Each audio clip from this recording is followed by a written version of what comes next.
ایک ایسا موضوع ہے جس کو سن کے انشاءاللہ ہم اپنی اصلاح کریں گے. میری بھی اصلاح ہوگی اور انشاءاللہ آپ کی بھی اصلاح ہوگی. میرے محترم بھائیو، جس طرح ہم دنیا کے اندر رہ رہے ہیں، اسی طرح ایک ایسا جہان بھی آنے والا ہے جس کے اندر ہم نے اس زندگی کے بعد جانا ہے. اور دنیا کی زندگی انتہائی مختصر ہے، گنی چنی ہوئی زندگی ہے، 50-60 سالہ زندگی کم و بیش. مگر جو قبر کی زندگی ہے میرے محترم بھائیوں، بڑی لمبی زندگی ہے. برزخ کی زندگی، قبر کی زندگی بہت زیادہ لمبی زندگی ہے. اس عالم کے اندر میرے محترم بھائیوں پتہ نہیں کتنے سال اور کتنی صدیاں ہم نے اس قبر کی زندگی کے اندر، برزخ کی زندگی کے اندر رہنا ہے. دنیا کے اندر تو میرے محترم بھائیوں بڑے معاملات ہوتے ہیں، انسان اپنا بچاؤ کر لیتا ہے مختلف طریقوں سے. کچھ لوگ کام آ جاتے ہیں، کچھ حالات انسان کے کام آ جاتے ہیں.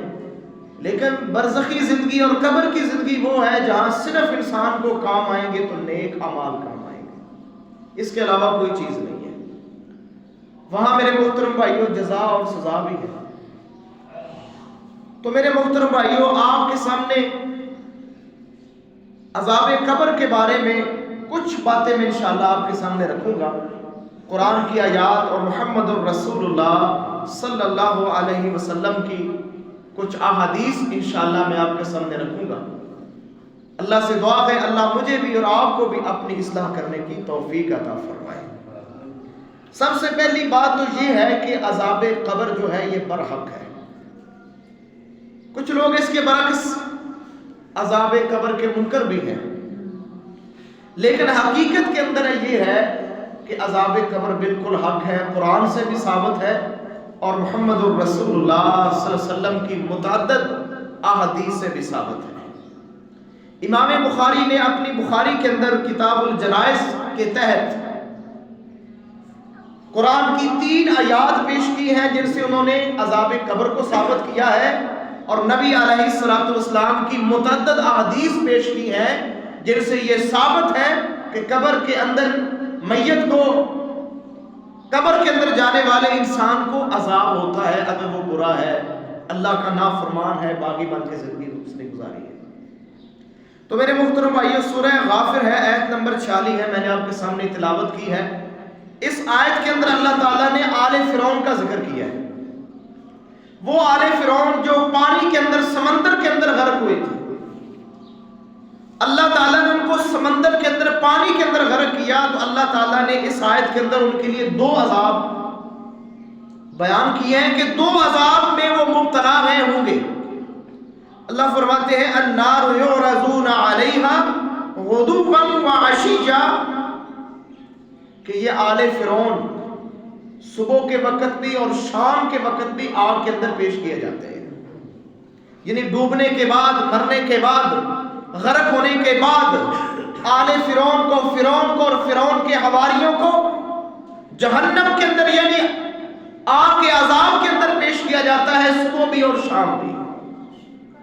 تو اس سے معلوم ہوا میرے محترم بھائیوں کہ وہ جس حال کے اندر بھی ہیں، ان کے جسم جانور کھا گئے یا مٹی کے اندر مل گئے، یا جو ذرہ بھی جس جگہ بھی ہے وہ اس کی قبر ہے، وہیں ان کی قبر ہے، اور وہ اپنی برزخی زندگی کے اندر میرے محترم بھائیوں عذاب قبر کا شکار ہو چکے ہیں قرآن کی اس روح سے، قرآن کی اس آیت سے. تو معلوم ہوا میرے محترم بھائیوں کہ قبر کے اندر عذاب جو ہے یہ برحق ہے. قرآن ہمیں بتلا رہا ہے کہ آل فرعون کو آگ کا عذاب دیا جاتا ہے، صبح بھی دیا جاتا ہے، شام بھی دیا جاتا ہے.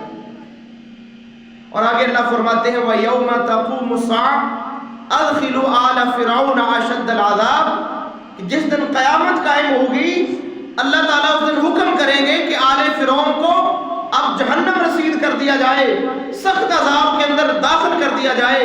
یعنی قبر کے عذاب کے بعد قیامت کے دن جہنم کے اندر آگ کا عذاب ان آل فرعون کا مقدر بنے گا. اسی طرح میرے محترم بھائیو، سورہ آل انعام کی آیت نمبر 93، سورہ توبہ کی آیت نمبر 101. امام بخاری نے یہ 3 آیات قبر کے عذاب کے اثبات کے لیے میرے محترم بھائیو اپنی کتاب کے اندر پیش کی. اور اسی طرح متعدد احادیث ہیں جو اللہ تعالیٰ نے جناب محمد الرسول اللہ صلی اللہ علیہ وسلم کے ذریعے وہ قبر کے عذاب کے بارے میں وہ آپ کے فرامین ہم تک پہنچائے. اللہ سے دعا ہے اللہ تعالیٰ ہم سب کو عذاب قبر سے محفوظ فرمائے. اللہ اپنی رحمت اور قدرت کے ساتھ ہمیں اس زندگی کے اندر اپنی رحمت کے اندر جگہ عطا فرمائے.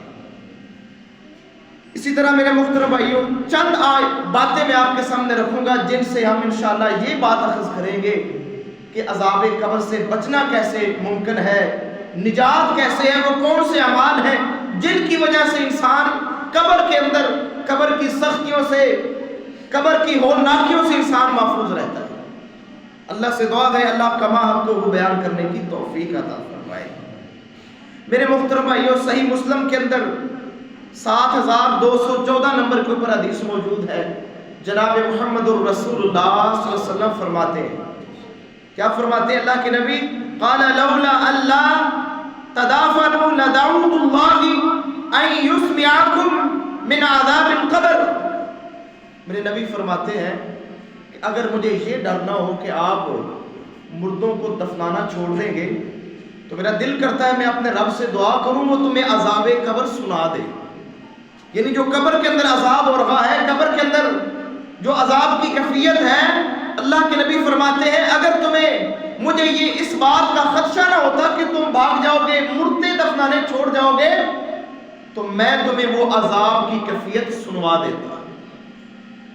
اس حدیث سے بھی میرے محترم بھائیوں معلوم ہوا کہ عذاب قبر حق ہے اور ان لوگوں کو ہوتا ہے جو اللہ تعالیٰ کے باغی بن کے اللہ کے نافرمان بن کے زندگی گزارتے ہیں. مرنے کے بعد ان کی جزا اور سزا کا عمل شروع ہو جاتا ہے. اسی طرح میرے محترم بھائیوں چند ایک باتیں ہیں انشاءاللہ اللہ سے دعا ہے اللہ تعالیٰ سمجھے اور ان کے اوپر عمل کرنے کی توفیق عطا فرمائے. سب سے پہلی بات کہ جو انسان اللہ کی توحید کے اوپر ایمان رکھتا ہے, ایمان والا ہے, اللہ کی وحدانیت کے اوپر ایمان رکھتا ہے, میرا اللہ انشاءاللہ اس کو قبر کے اندر بھی استقامت عطا فرمائے گا. سورہ ابراہیم ہے آیت نمبر غالباً 27 ہے. اللہ فرماتے ہیں یثبت اللہ الذین آمنوا بالقول الثابت فی الحیات الدنیا وفی الآخرہ. جو ایمان والے ہیں, اہل ایمان ہیں, اللہ ان کو دنیا کے اندر بھی استقامت دیتا ہے اور آخرت کے اندر بھی انشاءاللہ استقامت دے گا. جب قبر کے اندر جائیں گے, برزخ کی زندگی کے اندر جائیں گے, اللہ تعالیٰ وہاں پر بھی استقامت عطا فرمائے گا. اور امام بخاری فرماتے ہیں صحیح بخاری کے اندر 1369 نمبر کے اوپر حدیث موجود ہے, فرماتے ہیں نزلت فی عذاب القبر, یعنی یہ جو آیت ہے یہ عذاب قبر کے بارے میں نازل ہوئی ہے.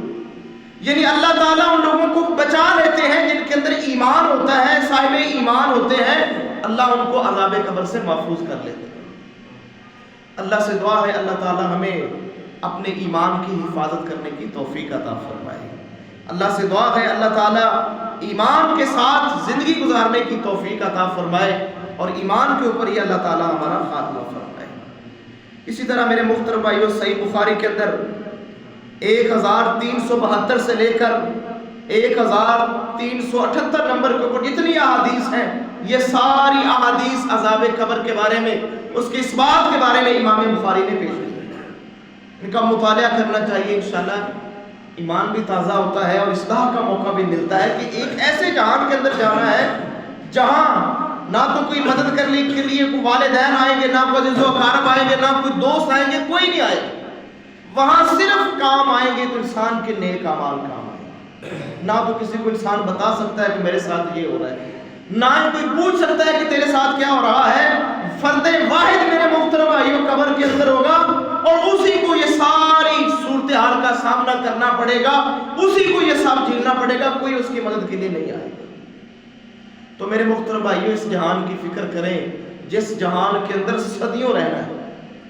پتہ نہیں کتنے سال اور کتنی صدیوں قبر کی زندگی ہم نے گزارنی ہے.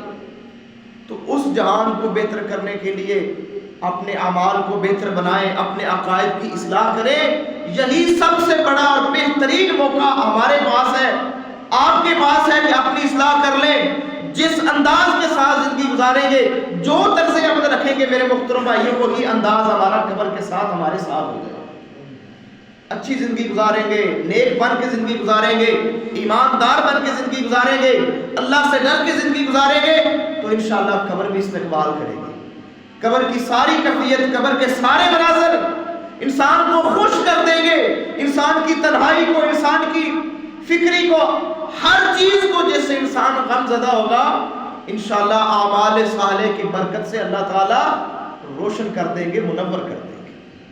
لیکن اگر میرے محترم بھائیوں اس کے برعکس ہوا, اللہ تعالیٰ معاف فرمائے, جناب محمد الرسول اللہ جیسے عظیم انسان, اللہ تعالیٰ کے محبوب انسان اس قدر عذاب قبر میں, یعنی اس کے بارے میں اتنے فکر مند تھے. صحیح حدیث ہے میرے محترم بھائیوں, سلسلہ صحیحہ کے اندر 3317 نمبر کے اوپر حدیث موجود ہے. میرے نبی کی کوئی ایسی نماز نہیں ہے, کوئی آپ نے ایسی نماز نہیں پڑھی جس کے اندر اللہ کے نبی نے عذاب قبر سے پناہ نہ مانگی. ہم میرے محترم بھائیوں, میں اور آپ غور کریں, ہمارے تو دن بھی گناہ کرتے ہیں, رات بھی گناہ کرتے ہیں. ہماری کیفیت کیا ہے, ہمارے تقوی کی اور ایمان کی کیفیت کیا ہے؟ وہ آمنہ کے لال امام الانبیاء خدا کے محبوب ہیں, ہر نماز کے اندر میرے نبی عذاب قبر سے پناہ مانگتے ہیں, اللہ سے پناہ مانگتے ہیں کہ اللہ محمد کو عذاب قبر سے محفوظ فرما. میرے محترم بھائیوں, سچی بات ہے, اتنی سستی کے اندر اور اس قدر دنیا کے اندر مگن ہے کہ کبھی اس جہان کی, اس برزخ, اس قبر کی زندگی کا کبھی خیال بھی نہیں آیا. کبھی سوچا ہی نہیں کہ جہاں میں اکیلا ہوں گا, کوئی میری سننے والا نہیں ہوگا, کوئی میری ساتھ نہیں جائے گا, کوئی میری طرفداری کرنے والا نہیں ہوگا, میں وہاں اکیلا ہوں گا, تو وہاں پر میرے ساتھ کیا بیتے گی, کبھی یہ ذہن میں نہیں آیا. میرے محترم بھائیوں, یقین جانیے, جس کو یہ قبر کی زندگی اور برزخ کی زندگی یاد رہتی ہے, وہ دنیا کے اندر, وہ دنیا کی رنگینیوں کے اندر مگن نہیں ہوتا, بلکہ وہ اپنے اس گھر کو, اس برزخ کی زندگی کو سنوارنے کے لیے تگودو کرتا ہے, کوشش کرتا ہے کہ میرا وہ گھر بہتر بن جائے. اور یہ بات میرے محترم بھائیوں کلیئر ہے کہ وہ گھر بننا ہے, اس میں شک کوئی نہیں. جہاں بھی انسان مرے, کوئی سمندر میں جائے, کوئی بم کے اندر وہ شہید ہو, جہاں بھی جائے اس نے برزخ کی زندگی گزارنی ہے, یہ جہاں اس کو ملنا ہی ملنا ہے. اللہ سے دعا ہے اللہ تعالی ہمارا یہ جہاں اپنی رحمت سے بہتر فرمائے. تو میرے محترم بھائیو, جناب محمد الرسول اللہ صلی اللہ علیہ وسلم کی ایک حدیث آپ کے سامنے رکھتا ہوں. ابو داؤد کے اندر 1542 نمبر کے اوپر, صحیح مسلم کے اندر 1333 نمبر کے اوپر حدیث موجود ہے. سیدنا عبداللہ ابن عباس رضی اللہ تعالیٰ عنہ فرماتے ہیں, اللہ کے نبی سے فرماتے ہیں, اللہ کے نبی کے متعلق فرماتے ہیں کہ انا رسول اللہ صلی اللہ علیہ وسلم کان یعلمہم هذا الدعاء كما يعلمهم السورة من القرآن. میرے نبی صحابہ فرماتے ہیں ہمیں ایک دعا یاد کرواتے تھے جس طرح قرآن یاد کروایا جاتا ہے, یعنی قرآن کی کوئی سورت جس طرح یاد کروائی جاتی ہے, اسی طرح محمد کریم علیہ الصلوۃ والسلام اپنے اصحاب کو, اپنے ساتھیوں کو ایک دعا یاد کروایا کرتے تھے. وہ دعا انہی احادیث کی کتب کے اندر بے شمار دفعہ یہ محترم بھائیوں موجود ہے. اللہ کے نبی کیا دعا یاد کرایا کرتے تھے, اللہم انی اعوذ بک من عذاب جہنم, کہ اللہ میں عذاب جہنم سے تیری پناہ چاہتا ہوں. میرے محترم بھائیوں, یہ محمد الرسول اللہ صلی اللہ علیہ وسلم ہے جن کی ساری خطائیں اللہ نے معاف کی ہوئی ہیں, جو معصوم ہیں, اللہ کے پیارے, اپنی نماز کے اندر بھی, اور ان اصحاب رسول, وہ ساتھی جن کے اوپر اللہ راضی ہے, جن کی رضا کی اور خوشنودی کی اللہ تعالیٰ گارنٹی دیتا ہے, ان کو یہ دعا سکھلائی جا رہی ہے کہ اللہ ہمیں عذاب جہنم سے پناہ نصیب فرما, اللہ ہم تیری پناہ چاہتے ہیں. اور آگے کیا ہے, وَأَعُوذُ بِكَ مِنْ عَذَابِ الْقَبْرِ, اے اللہ عذاب قبر سے ہمیں اپنی پناہ نصیب فرما دے. اسی طرح وَأَعُوذُ بِكَ مِنْ فِتْنَةِ الْمَسِيحِ الدَّجَّالِ, اور جو دجال کا فتنہ ہے اللہ, میں محمد بھی اور میرے ساتھی بھی, اللہ ہمیں اپنی رحمت سے اسے محفوظ فرما. میرے محترم بھائیوں, یہ تعلیم اور یہ تربیت تھی جناب محمد الرسول اللہ صلی اللہ علیہ وسلم کی. تو میرے محترم بھائیوں غور کریں, آج ہماری دعاؤں کا عالم کیا ہے؟ ہماری نماز کے اندر کوئی ایسی دعا ہے جس میں عذاب قبر سے ہم پناہ مانگتے ہیں؟ کوئی اللہ تعالیٰ کی رحمت کے ساتھ کوئی ایسی دعا ہم نے یاد کی ہو جس میں عذاب قبر سے ہم پناہ مانگتے ہو؟ میرے محترم بھائیو، اس دعا کو یاد کیجئے۔ میں حوالہ دے چکا ہوں، اپنی نماز کے اندر تشہد کے بعد، درود پاک کے بعد اس دعا کو لازمی پڑھیے۔ 4 بڑی مین چیزیں ہیں جن سے اللہ کی تعالیٰ کی پناہ مانگی جاتی ہے۔ کعبہ کے رب کی قسم ہے، اگر ان 4 چیزوں سے ہم بچ گئے، انشاءاللہ کل قیامت کے دن انشاءاللہ کامیاب اور سرخرو ہو جائیں گے۔ اللہ سے دعا ہے اللہ تعالیٰ ان خوش نصیبوں کے اندر ہمیں شامل فرمائے۔ اسی طرح میرے محترم بھائیو، جناب محمد الرسول اللہ صلی اللہ علیہ وسلم سے ایک حدیث ثابت ہے، صحیح بخاری کے اندر 1361 نمبر کے اوپر حدیث موجود ہے۔ محمد کریم علیہ السلام جا رہے تھے، آپ قبرستان سے گزرے تو آپ نے فرمایا کہ ان 2 قبر والوں کو عذاب ہو رہا ہے۔ صحیح بخاری کے اندر ہے، ان 2 قبر والوں کو عذاب ہو رہا ہے۔ اللہ کے نبی نے پھر اس کی ریزن بیان کی کہ ان کو عذاب کس لیے ہو رہا ہے۔ اس حدیث سے ایک بات تو یہ ثابت ہوئی کہ عذاب قبر برحق ہے، اور دوسری بات یہ ثابت ہوئی کہ وہ کون سے اعمال ہیں، وہ کون سے برے اعمال ہیں جن کی وجہ سے ان قبر والوں کو قبر کے عذاب کے اندر وہ مبتلا ہے، کس وجہ سے ان کو عذاب ہو رہا ہے۔ اللہ کے نبی فرماتے ہیں اما احدهما فكان لا يستتر من البول، جناب محمد کریم علیہ السلام فرماتے ہیں ایک انسان وہ ہے جو جب پیشاب کرتا تھا تو اپنے کپڑوں کو سیف نہیں کرتا تھا، پیشاب کے چینٹے اس کے کپڑوں کے اوپر پڑ جاتے تھے۔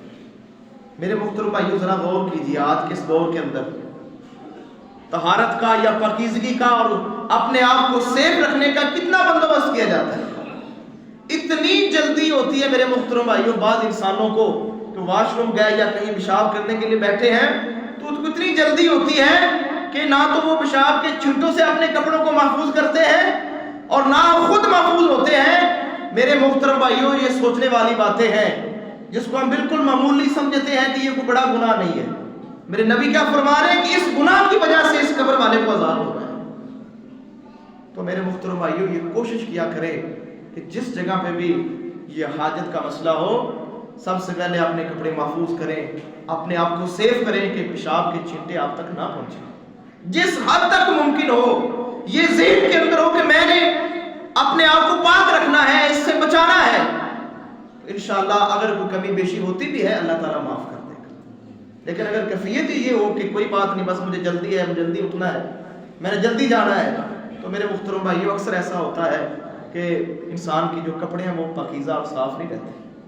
اور آگے جناب محمد کریم علیہ السلام فرماتے ہیں وَأَمَّا الْآخَرُ فَكَانَ يَمْشِي بِالنَّمِيمَةِ، ایک وہ آدمی ہے جو دوسری قبر کے اندر اس کو عذاب ہو رہا ہے، فرمایا یہ چغلی کیا کرتا تھا، چغلی کی وجہ سے، غیبت کرنے کی وجہ سے اس کو قبر کے عذاب نے پکڑا ہوا ہے۔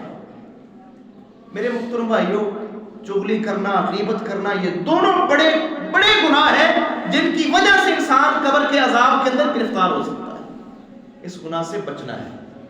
یہ چغلی ہے کہ یہاں میں نے کسی کی بات سنی کہ یہ وہ کسی کے بارے میں بات کر رہا ہے تو میں پھر جاتا ہوں اس کو کہتا ہوں یہ تیرے بارے یہ باتیں کر رہا ہے، یہ گلا بھی ہے، غیبت بھی ہے، چغلی بھی ہے، اور اتنا کبھی جرم ہے۔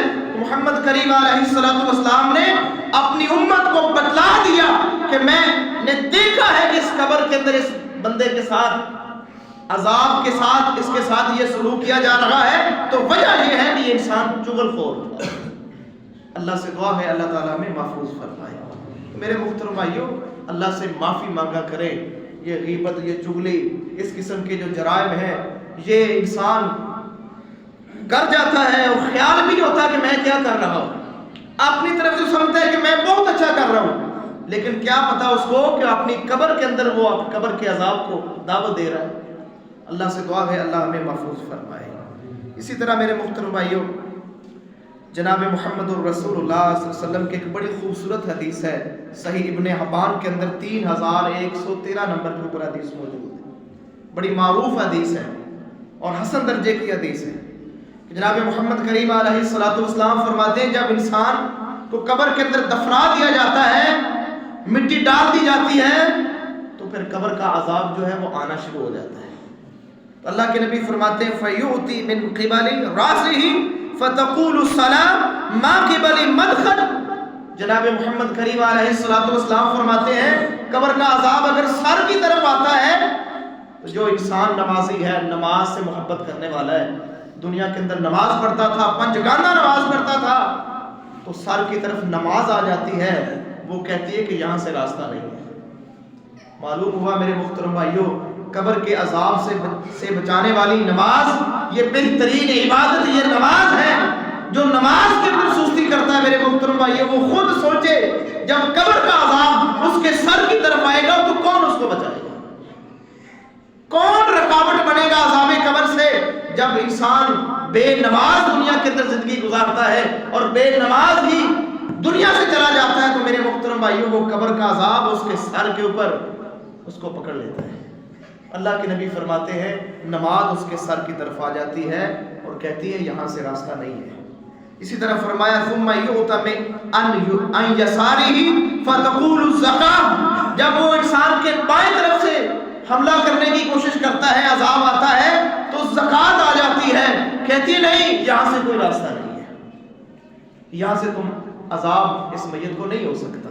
اس طرح فرمایا اللہ کے نبی نے ثم یؤتی من قبل رجلیہ فتقول فعل الخیرات من الصدقہ والصلہ والمعروف والاحسان الی الناس. جب یہ عذاب پاؤں کی طرف آتا ہے, پاؤں کی طرف سے میت کی طرف سے میت کو عذاب آتا ہے, تو جناب محمد کریم علیہ الصلوۃ والسلام نے فرمایا وہاں صدقہ کھڑا ہوتا ہے, صلہ رحمی آ جاتی ہے, لوگوں کے ساتھ احسان آ جاتا ہے. یہ دنیا کے اندر لوگوں کے ساتھ احسان کرتا تھا, نیکی کرتا تھا, لوگوں کے کام آتا تھا, لوگوں کے معاملات سلجھاتا تھا, لوگوں کے لیے آسانیاں کرتا تھا. یہ سارے نیک اعمال میرے محترم بھائیوں اس میت کو محفوظ کرنے کے لیے عذاب قبر میں رکاوٹ بن کے کھڑے ہو جاتے ہیں کہ یہاں کوئی راستہ نہیں ہے. معلوم ہوا میرے محترم بھائیوں قبر کے اندر کام آئیں گے تو نیک اعمال ہی کام آئیں گے.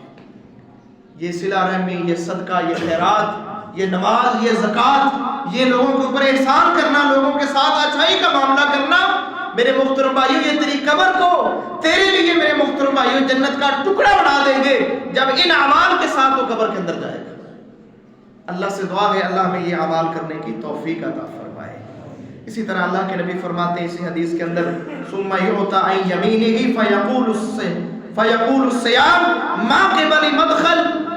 جناب محمد کریم علیہ الصلوۃ والسلام نے فرمایا جب یہ دائیں جانب سے میت کی دائیں جانب سے عذاب قبر آتا ہے تو اللہ کے نبی نے فرمایا وہاں روزہ ہوتا ہے, وہاں روزہ کھڑا ہو جاتا ہے, کہتا ہے کہ نہیں یہاں سے کوئی راستہ نہیں ہے. میرے محترم بھائیوں دیکھیں قبر کا عذاب, اس کے منظر اللہ تعالیٰ معاف فرمائے اتنے ہولناک ہیں کہ سیدنا عثمان رضی اللہ تعالیٰ عنہ اتنے جدید القدر صحابی ہیں, جہنم کا ذکر سن کے یا اللہ تعالیٰ کی دیگر جو عذابات ہیں ان کا ذکر سن کے نہیں روتے تھے, جب قبر کی یاد آتی اتنا روتے ان کی مبارک داڑھی آنسوں سے تر ہو جایا کرتی تھی. اتنے عظیم القدر عظیم الشان صحابی. تو میرے محترم بھائیوں وہاں پر کام آ رہے ہیں تو یہ نیک اعمال کام آ رہے ہیں, یہ نماز, یہ زکوٰۃ, یہ روزہ, یہ صلہ رحمی, یہ لوگوں کے اوپر احسان کرنا, لوگوں کے بارے میں اچھا سوچنا, لوگوں کے ساتھ احسان کرنا, درگزر کرنا, یہ ساری نیکیاں میرے محترم بھائیوں وہاں پر سیکیورٹی گارڈ بن کے کھڑی ہوں گی آپ کے لیے, آپ کو محفوظ کرے گی. کعبہ کے رب کی قسم ہے سب سے بڑی متاع اگر قبر کے اندر آپ ساتھ لے جا سکتے ہیں تو یہ نماز, یہ روزہ, یہ صلہ رحمی, یہ احسان, یہ ساتھ لے جائیں, انشاءاللہ آپ قبر کے عذاب سے محفوظ رہیں گے. وگرنہ میرے محترم بھائیوں اللہ تعالیٰ محفوظ فرمائے قبر کی ہولناکیاں سختیاں اس قدر ہیں کہ محمد کریم علیہ الصلوۃ والسلام کی مجھے حدیث یاد آ رہی, صحیح بخاری کے اندر ہے, آپ نے قبرستان سے جا رہے تھے تو دو یہودیوں کی قبریں تھیں, ان کو عذاب ہو رہا تھا, بلکہ کچھ ایسے لوگ تھے جو شرک کی حالت میں مرے ہوئے تھے, ان کی چیخ و پکار میرے محترم بھائیوں صحابہ نے سنی. اللہ کے نبی نے ان سے سوال کیا کہ یہ کون لوگ ہیں, یہ کس حالت میں مرے ہیں؟ انہوں نے کہا یہ شرک کرتے ہوئے دنیا سے گئے ہیں. میرے نبی نے فوراً صحابہ سے کہا کہ میرے صحابہ عذاب قبر سے اللہ کی پناہ مانگو, اللہ تعالیٰ کی پناہ حاصل کرو عذاب قبر سے. یہ صحیح حدیث ہے اور صحیح واقعہ ہے. میرے محترم بھائیوں اللہ سے دعا ہے اللہ ہمیں محفوظ فرمائے. اور ایک میرے محترم بھائیوں بڑا خوبصورت عمل ہے, اگر آپ یہ عمل کریں گے انشاءاللہ عذاب قبر سے محفوظ رہیں گے. یہ بھی صحیح حدیث ہے المعجم الکبیر کے اندر 12801 نمبر کے اوپر, اور صحیح الجامع کے اندر 3643 نمبر کے اوپر یہ حدیث موجود ہے. جناب محمد کریم علیہ السلام نے فرمایا جو بندہ سونے سے پہلے سورہ ملک کی تلاوت کرتا ہے, سورہ ملک پڑھ کے سوتا ہے, اللہ کے نبی فرماتے ہیں ہی المانعۃ ہی المنجیۃ تنجیہ من عذاب القبر, یہ عذاب قبر میں بڑی رکاوٹ بنتی ہے اور انسان کو عذاب قبر سے نجات دیتی ہے سورہ ملک. میرے محترم بھائیو غالباً اس کی 30 آیات ہیں, اس کو پڑھ کے سوئیں انشاءاللہ. یہ بہت بڑا جو تھریڈ ہے میرے محترم بھائیو, بہت بڑا جو قبر کا عذاب ہے, انشاءاللہ انسان سورہ ملک پڑھنے والا اس سے محفوظ رہے گا. اللہ سے دعا ہے اللہ عمل کی توفیق عطا فرمائے. اسی طرح جناب محمد کریم علیہ السلام نے فرمایا جامع ترمذی کے اندر 1074 نمبر کے اوپر حسن درجے کی حدیث موجود ہے, اللہ کے نبی نے فرمایا ما من مسلم یموت یوم الجمعہ او لیلۃ الجمعہ الا وقاه اللہ فتنۃ القبر, کہ جو بندہ جمعے کے دن یا جمعے کی رات کو فوت ہوتا ہے اللہ تعالیٰ اس کو عذاب قبر سے بچا لیتے ہیں. تو میرے محترم بھائی انسان کو یہ بھی دعا کرنی چاہیے کہ اللہ تعالیٰ خاتمہ بالخیر کرے, اور ان عوامل کے ساتھ اور ان معاملات کے ساتھ جس سے انسان کی آخرت اور قبر بہتر ہو, اللہ تعالیٰ وہ معاملے ہمیں نصیب فرمائے. تو میرے محترم بھائیو ساری گفتگو کا خلاصہ یہ ہے کہ ایک ایسا جہان آنے والا ہے جس کو ہم بھولے ہوئے ہیں. کوئی فوت ہوتا ہے تو ہم کہتے ہیں وہی فوت ہوا ہے, ہم تو ابھی زندہ ہیں, ہمیں تو کچھ نہیں ہوا. میرے محترم بھائیو یہ مقدر میں لکھا ہے جانا ہے دنیا سے, یہ بات بالکل کلیئر ہے. اور یہ 60 سالہ یہ گنی چنی زندگی جو دنیا کی زندگی ہے یہ تو بالکل مختصر ہے, اور قبر کا جو جہان ہے, برزخ کا جو جہان ہے وہ ان لمیٹڈ ہے. میرے محترم بھائیو پتہ نہیں کتنی صدیاں انسان برزخ کی زندگی کے اندر رہے. اس جہان کو میرے محترم بھائیوں بہتر کرنے کے لیے, اس قبر کے گھر کو بہتر بنانے کے لیے آج موقع ہے کہ ہم اپنی اصلاح کریں, اپنے آپ کو ٹھیک کریں, وہ اعمال کریں جو قبر کے اندر کام آئیں گے, ان کے ساتھ محبت کریں, ان اعمال کے ساتھ شوق اور جذبے کے ساتھ وہ عمل کریں جو کل قیامت کے دن میرے محترم بھائیوں قبر کی تاریکی دور کریں گے, قبر کی وحشت کو دور کریں گے, قبر کی تنہائی کو دور کریں گے, قبر کے اندر وہ جو غم کی کیفیت ہوگی, انسان پشیمان ہوگا, یہ اعمال انشاءاللہ اس کی پشیمانی کو دور کر دیں گے. میرے محترم بھائیوں بڑے بڑے استقبال انشاءاللہ اس نیک بندے کے لیے قبر کے اندر موجود ہیں. جو انسان نیک اعمال کرتا ہے, صالح اعمال کرتا ہے, قبر میں جاتے ہی اللہ تعالیٰ وہ سارے منظر دکھائے گا.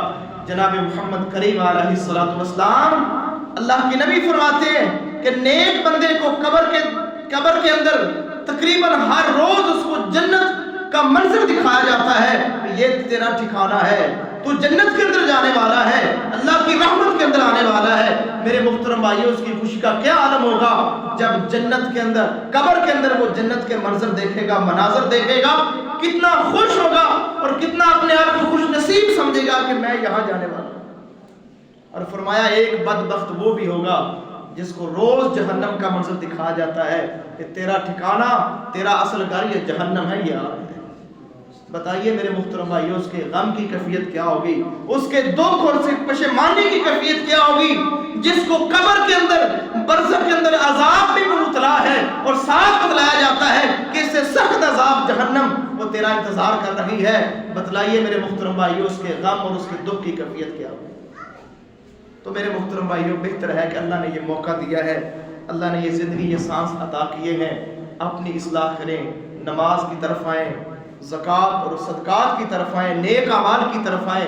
رمضان آ رہا ہے, اپنے آپ کو محترم بھائیو تیار کریں رمضان کو بہتر بنانے کے لیے, اس کے اندر اللہ تعالیٰ کو منانے کے لیے, بھرپور فائدہ اٹھانے کے لیے. میرے محترم بھائیو آج سے ہی تیاری شروع کر دیں, انشاءاللہ اللہ بھی آپ کی مدد کرے گا. اور دیکھنا دنیا کی زندگی کے اندر بھی انشاءاللہ سکون اللہ آپ کو میسر کرے گا, اور قبر کے اندر بھی انشاءاللہ, اور کل حشر کے دن بھی یہ روزہ انشاءاللہ آپ کے آگے آگے ہوگا اور آپ کی سفارش کر رہا ہوگا, اور اللہ تعالیٰ انشاءاللہ آپ کو جنت عطا فرما دے گا. تو میرے محترم بھائیوں بہت بڑا خطرناک ترین گھر ہے قبر کا، اگر اللہ کے نافرمان بن کے زندگی گزارتے رہے۔ یہ نافرمانی ہے نماز ادا نہ کرنا، زکوٰۃ ادا نہ کرنا، روزے نہ رکھنا، یہ فرائض سے دور رہنا، یہ سب سے بڑی اللہ تعالیٰ کی نافرمانی ہے۔